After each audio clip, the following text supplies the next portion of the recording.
Assalamualaikum warahmatullahi wabarakatuh.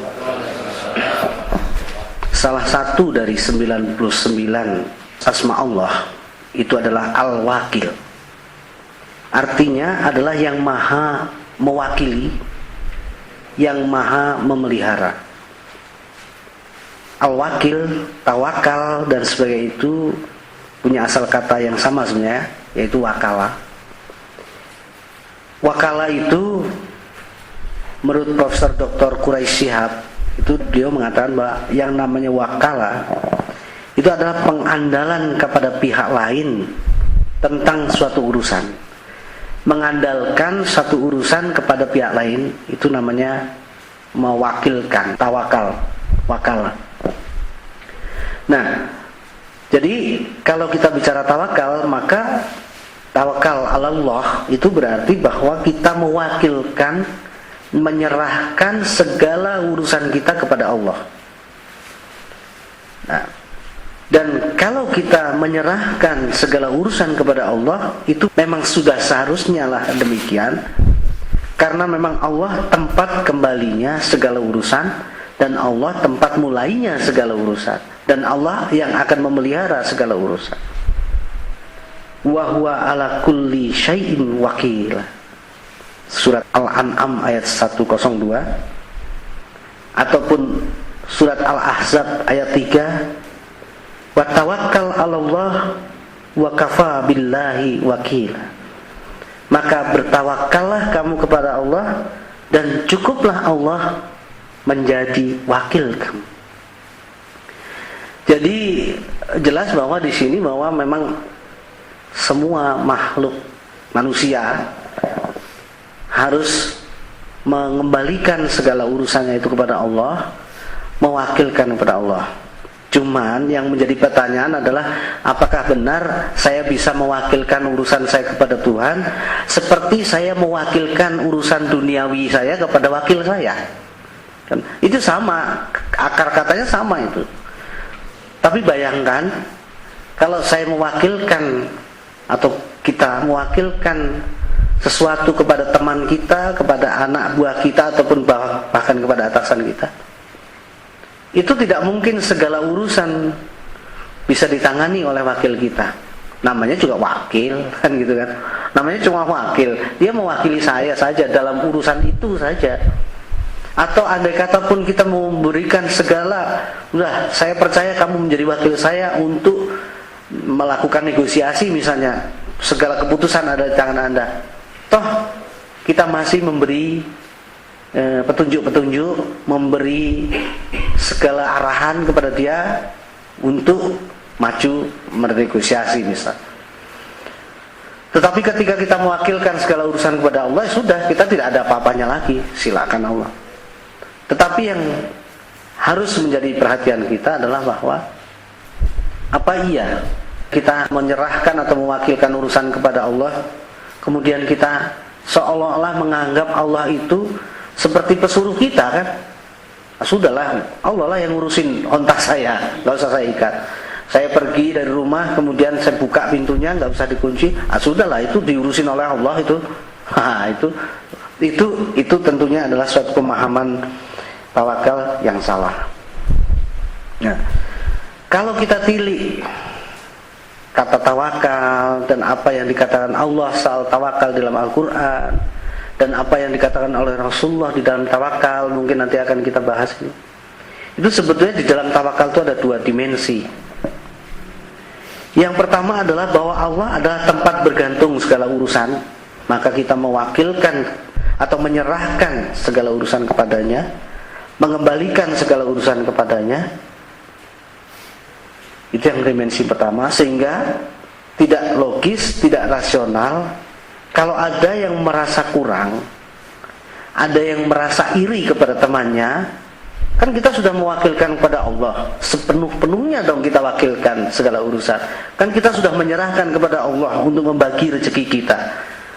Ketika kita diberi rezeki oleh Allah sedikit dan kemudian teman kita mendapat rezeki yang banyak, ketika kita mendapatkan pangkat yang kecil dan teman kita mendapat pangkat yang gede, ya itu memang sudah kita serahkan kepada Allah untuk mengurusi hal ini. Sehingga tidak logis Kalau kemudian ada yang mengeluh, yang seperti yang saya katakan yang lalu, wah enak betul dia rezekinya banyak, enak betul dia pangkatnya tinggi, enak betul dia istrinya 2, kan gitu. Padahal kita sebetulnya sudah diberi porsi oleh Allah yang tadi kita sudah mewakilkan tadi kepada Allah. Itu dimensi yang pertama. Dimensi yang kedua adalah bahwa karena kita mewakilkan segala urusan kepada Allah, berarti urusan itu kan ada pada kita nih. Bahwa kita ingin hidup dengan bahagia, ingin hidup dengan tenang dan sebagainya, kemudian kita wakilkan kepada Allah. Tapi kan yang punya urusan kita, yang punya kepentingan agar supaya hidup tenang itu adalah kita. Yang punya kepentingan agar supaya kita mendapatkan rezeki yang halal dari Allah adalah kita. Maka sebelum kita mewakilkan itu kepada Allah, menyerahkan urusan itu kepada Allah, ya kita usahakan dulu apa yang kita wakilkan, kita kerjakan dulu apa yang kita wakilkan, kan gitu. Sebelum kita menyerahkan, kita berupaya lebih dahulu. Dan itulah mengapa Allah mengatakan di dalam surat Ali Imran ayat 159, "Faiza azamta fatawakkal 'alallah, innallaha yuhibbul muttawakkilin." Kalau kamu berniat, bertekad melakukan sesuatu, maka tawakal kepada Allah. Sesungguhnya Allah mencintai orang yang tawakal. Tetapi lihat ini, kalimat ini, ketika kamu berazam, ketika kamu berniat, bertekad sesuatu, berarti kan kita sudah mau melakukan sesuatu. Janganlah ketika kita berniat sesuatu terus kemudian kita wakilkan kepada Allah, kita tidak melakukan sesuatu. Itu berarti kita tidak berniat melakukan sesuatu. Jadi kita mentawakal kepada Allah, bertawakal kepada Allah ketika kita meniat sesuatu. Nah, kalau kita sudah meniat sesuatu terus kemudian kita tidak kerjakan, kok tiba-tiba kita mewakilkan kepada Allah segala urusan kita, itu ya nggak benar namanya gitu. Jadi mesti yang namanya azamta itu mesti harus diikuti oleh sesuatu perbuatan. Saya berniat, bertekad. Bertekad untuk apa? Saya bertekad untuk menjadi misalnya orang kaya.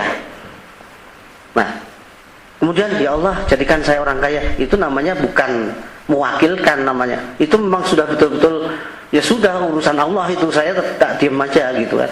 Itu tidak benar. Jadi dimensi yang kedua adalah bahwa bertawakal atau tawakal Allah itu adalah bahwa ada upaya yang kita lakukan lebih dahulu sebelum kita menyerahkan kepada Allah. Benar apa yang dikatakan Sasmika tadi, Rasulullah mengatakan ikilha summa tawakil, ikat dulu untamu baru kamu bertawakal.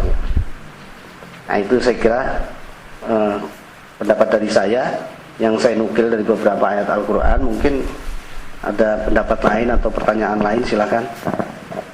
Terima kasih. Tadi telah diuraikan oleh Bapak Andi Punoko mengenai tawakal. Yang dalam tawakal itu ada dua dimensi. Yang pertama Allah sebagai tempat kita bergantung. Yang kedua bahwa ketika kita menyerahkan urusan kita kepada Allah, sesungguhnya yang punya kepentingan adalah kita. Karenanya sebelum urusan itu kita serahkan, kita harus berupaya. Dan ini pula yang dicontohkan oleh Rasulullah dan para sahabat di dalam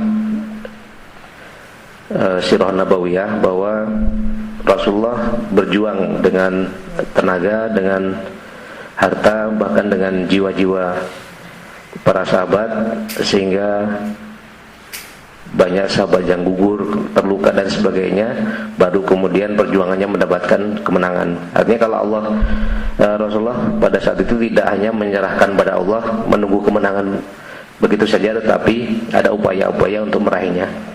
Baik, kepada Bapak sekalian, kalau ada yang ingin didiskusikan, kami persilakan. Pak Sopar, silakan Pak Sopar. Assalamualaikum warahmatullahi wabarakatuh. Terima kasih atas kesempatan yang diberikan kepada kami.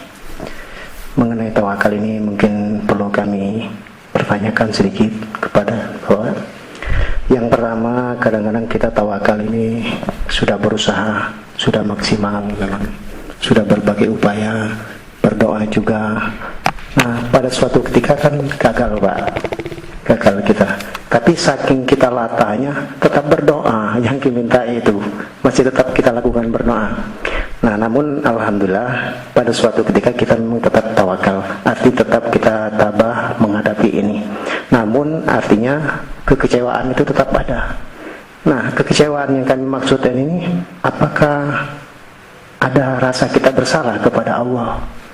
Memang kekecewaan itu tetap kita kecewa, tapi tetap kita melakukan usaha, namun ada sedikit kekecewaan. Nah, kekecewaan yang kami maksudkan ini walaupun tidak terjatuh atau berlarut-larut, kita tetap berusaha. Nah, kami mohon penjelasan sedikit, kekecewaan ini apakah memang hal biasa di dalam kita sebagai manusia biasa, ataukah memang ada suatu dosa yang cukup besar? Terima kasih. Wassalamualaikum warahmatullahi wabarakatuh. Waalaikumsalam warahmatullahi wabarakatuh. Silakan Pak Fatodin mungkin akan menanggapi, silakan. Baik, ini ada pertanyaan dari Pak Saparudin. Tentunya ada keinginan, ya kan Pak, dibarengi dengan usaha, dilanjutkan dengan doa, tetapi apa yang diharapkan ternyata tidak seperti yang didoakan itu.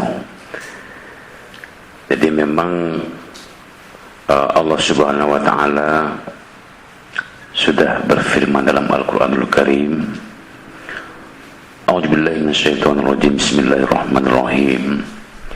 Wa 'asa an tuhibbu syai'an wa huwa syarrul lakum wa 'asa an takrahu syai'an wa huwa khairul lakum wallahu a'lamu wa antum la ta'lamun. Seringkali kamu, kata Allah, sangat mencintai sesuatu, sangat mendambakan dan mengharap-harapkan sesuatu, wa huwa syarrul lakum, padahal andaikan itu diberikan akan membawa akibat buruk buat kamu, kata Allah Subhanahu wa taala. Sebaliknya, wa 'asa an takrahu syai'an, sering pula kalian itu sangat membenci sesuatu, tidak ridho, tidak suka, ya kan Pak? Padahal wa huwa khairul lakum, padahal itulah yang lebih baik bagi kamu. Wallahu a'lamu wa antum la ta'lamun. Allah itulah yang lebih mengetahui rahasia di balik itu semua, sedang kamu dengan ilmumu yang sedikit tadi tidak mengetahui rahasia yang terbaik yang diberikan oleh Allah Subhanahu wa taala. Ini memang rahasia dari Allah Subhanahu wa taala, ya kan Pak? Kita mungkin ingin kaya raya, ya kan Pak? Tetapi tidak Allah berikan itu kepada kita. Bisa saja mungkin kita nggak kuat dengan kekayaan itu, ya Pak. Dikatakan Nabi kita, saya lebih banyak melihat umatku itu mereka lulus kalau diuji dengan kemiskinan ketimbang mereka diuji dengan kekayaan. Banyak yang hidupnya nyasar Pak. Iya kan Pak? Ya kalau nggak ada duit mau kemana, paling ke masjid ya Pak Subardi ya. Iya. Tapi memang intinya Allah itu selalu memberikan yang terbaik buat kita. Itu harus kita yakini ya Pak. Barangkali itu sementara. Demikian dulu. Assalamualaikum warahmatullahi wabarakatuh. Ya, menarik tadi Saudara Sopar ya, ketika menanyakan, saya udah berdoa, berupaya, tapi tetap gagal. Sebetulnya memang doa itu adalah kewajiban kita. Doa itu sebenarnya tidak harus meminta ya. Doa itu kan dari kata da'a ya, artinya menyeru. Menyeru itu bisa berdoa, meminta, bisa memuji kebesaran Allah, bisa beristighfar, ataupun berzikir kepada Allah, itu sebenarnya doa. Nah sekarang pertanyaannya, Kalau kita meminta kepada Allah ternyata tetap gagal, itu ada dua hal. Yang pertama adalah, apakah ketika kita menyeru berdoa kepada Allah itu sudah benar-benar memenuhi persyaratan? Itu dulu. Karena sesungguhnya Allah pasti akan mengabulkan doa kita. Wa iza sa'alaka ibadi anni fa inni qarib ujibu da'watad da'i idza da'an falyastajibuli wal yu'minu bi la'allahum yarshudun. Dan apabila hamba-hambaku bertanya kepadamu Muhammad tentang aku, maka sesungguhnya aku dekat. Ujibu da'watad da'i idza da'an. Aku kabulkan permohonan orang yang berdoa apabila berdoa kepadaku. Tapi ini syaratnya, falyastajibuli wal yu'minu bi. Hendaklah mereka itu memenuhi perintahku dan beriman kepadaku. Pertanyaan pertama adalah, apakah kita sudah memenuhi semua perintah beliau, perintah Allah? Dan artinya berarti meliputi larangannya. Setelah kita evaluasi semuanya, apa benar bahwa saya itu sudah mengikuti seluruh perintah Allah sehingga saya layak berdoa dan saya layak untuk mengharap bahwa Allah mengabulkan doa saya? Setelah kita kaji semuanya, oh ternyata saya sebetulnya sudah mengikuti semua perintah Allah, sudah beriman betul kepada Allah, masih juga belum dikabulkan. Maka yang kita cek lagi, kita periksa lagi adalah permintaannya. Ya Allah, turunkanlah mobil dari langit. Nggak mungkin. Ya Allah, dinginkanlah api itu untukku. Untuk sementara ini mustahil, kecuali untuk Nabi Ibrahim. Ya. Jadi setelah kita mengevaluasi diri kita bahwa kita memang sudah mengikuti perintahnya, barulah kita tanyakan apakah doa yang kita doakan atau hal yang kita mintakan itu benar-benar layak, benar-benar bisa. Kalau semuanya sudah, kok tetap gagal, maka kembali kepada yang tadi kata Pak Fatahuddin tadi, wa asa an tuhibbu syai'a wa huwa syarrul lakum wa asa an takrahu syai'a wa huwa khairul lakum. Boleh jadi kamu sangat menginginkan, tapi itu jelek. Kalau kamu berdoa minta istri 2, saya kasih sebenarnya, tapi kamu akan rusak, gitu. Itu. Jadi tidak dikabulkan oleh Allah. Nah, kalau semua itu sudah dikaji, saya sudah mengikuti Allah, sudah beriman sesuai dengan perintah Allah tadi, syarat untuk dikabulkannya doa. Sudah. Terus kemudian saya sudah minta, dan yang saya minta itu betul-betul menurut saya sih logis saja lah. Saya coba minta ditambah rezeki, ya Allah, oh nggak tambah-tambah. Kembali tadi kepada tawakal tadi, bahwa itu udah urusan Allah lah, kita serahkan kepada Allah. Mungkin belum sekarang, atau mungkin dijawab dengan pengkabulan yang lain. Karena kadang-kadang di dalam rumah tangga, misalnya anak kita, Pak, saya beliin motor, Pak. Kita nggak kabulkan karena itu jelek bagi dia. Tapi kita kasih dia komputer misalnya. Kita kasih dia alat-alat untuk belajar. Padahal dia nggak berdoa, doanya minta motor, tapi dikasih komputer. Nah, mungkin kita berdoa, minta sesuatu, tidak dikabulkan, tapi mungkin kita dapat sesuatu yang kita kadang-kadang tidak tahu bahwa itu sebetulnya adalah ijabah doa dari Allah. Nah, saya kira itu jawaban nisbi saya lah kira-kira ya. Tapi itulah kira-kira.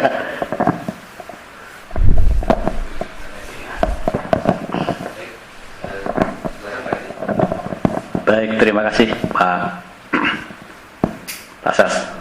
Ini hanya untuk menenangkan hatinya Pak Sopar supaya tidak kecewa kan.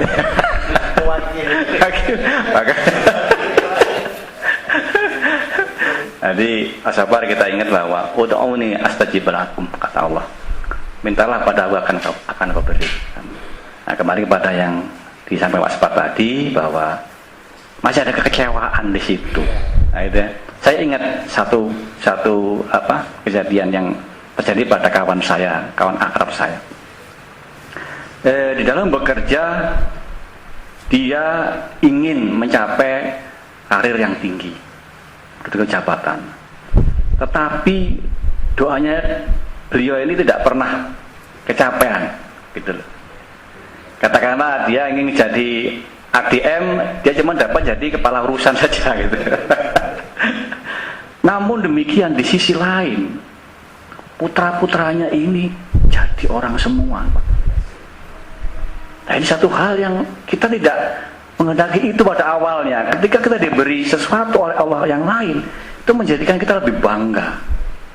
Ketika dia tahu bahwa oh iya ya, ternyata Allah memberikan kepada saya itu sesuatu yang lain yang membuat saya juga bangga.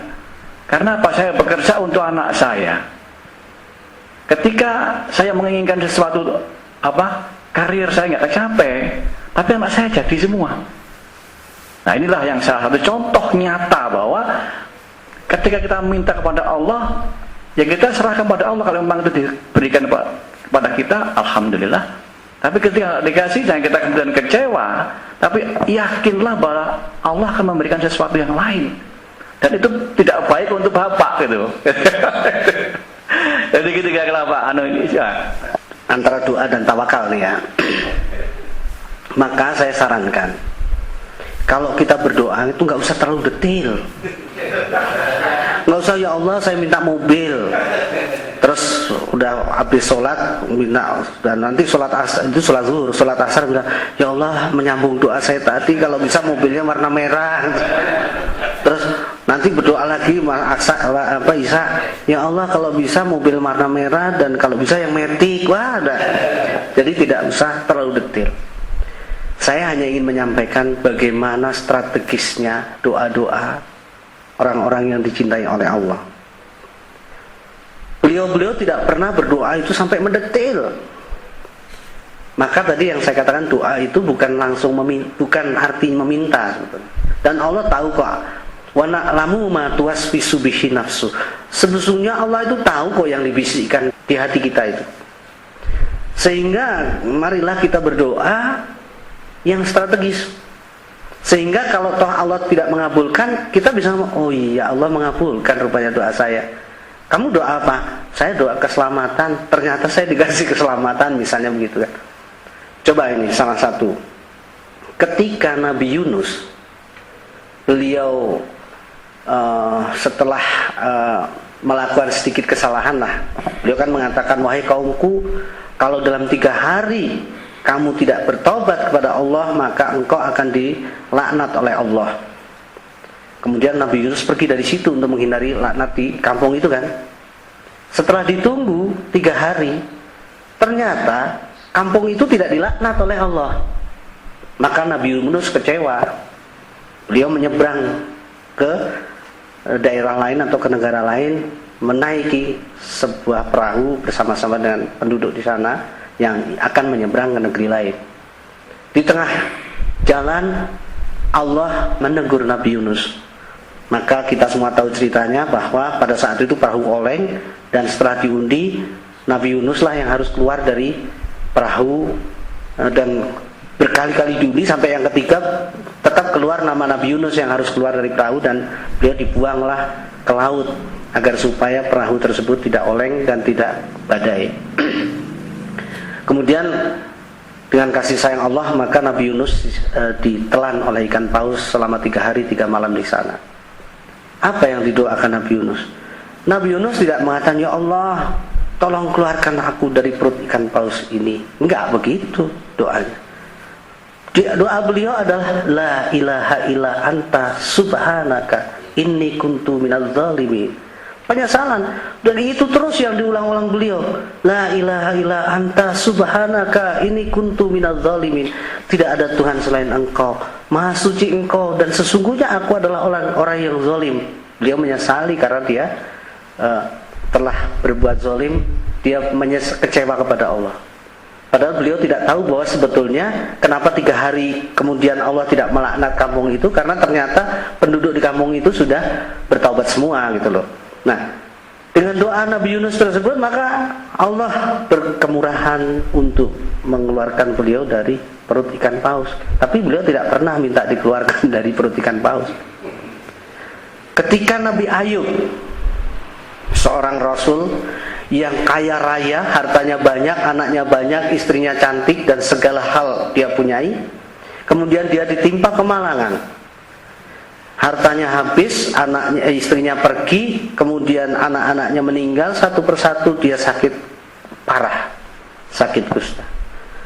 Beliau tidak pernah berdoa, ya Allah kembalikanlah istriku, ya Allah kembalikan hartaku, ya Allah sehatkanlah.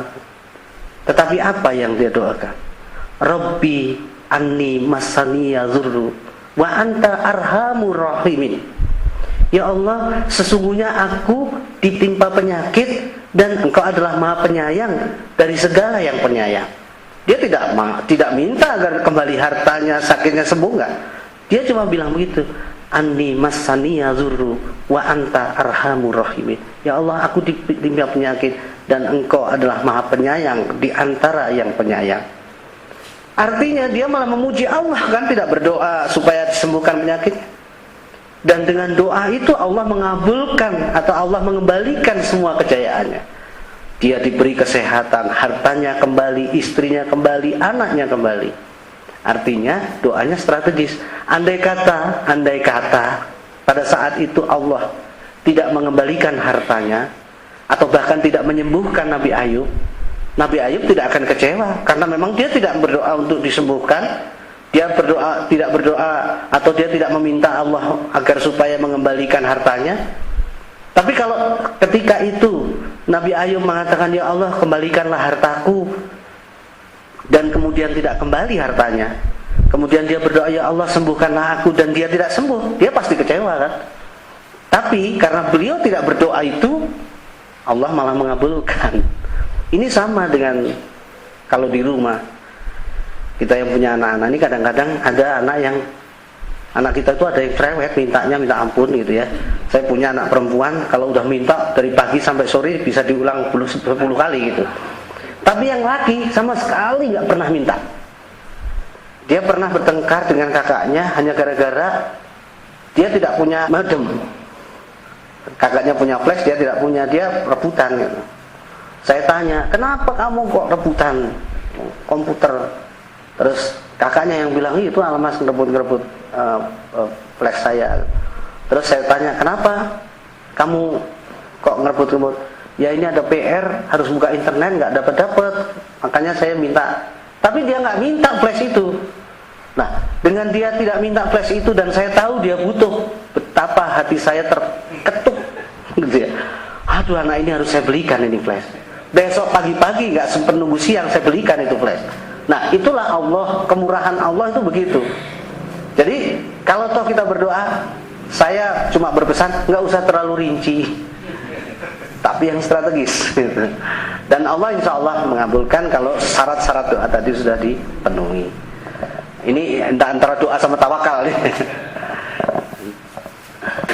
Saya akan bacakan ini Pak, ayat ya Pak Safari ya, untuk artinya pegangan sekuat-kuatnya.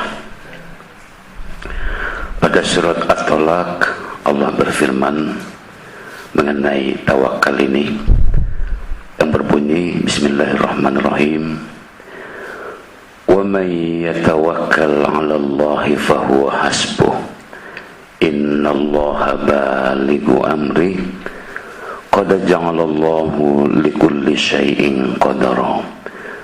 Dan siapa yang bertawakal kepada Allah Subhanahu wa ta'ala, maka dialah Allah yang akan mencukupi kebutuhannya.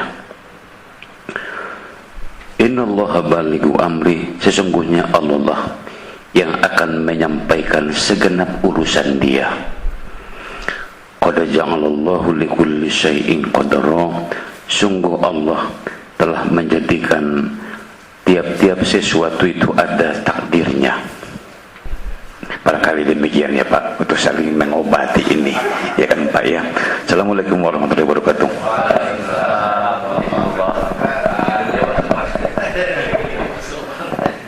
Baik Bapak-Bapak sekalian, dari diskusi kita ada satu benang merah yang dapat kita simpulkan, bahwa ketika kita bertawakal pada Allah, kita akan dapat menerima apa yang ditentukan Allah dengan ikhlas ketika kita menyadari bahwa Allah lah yang mengatur segala sesuatu yang terbaik untuk kita.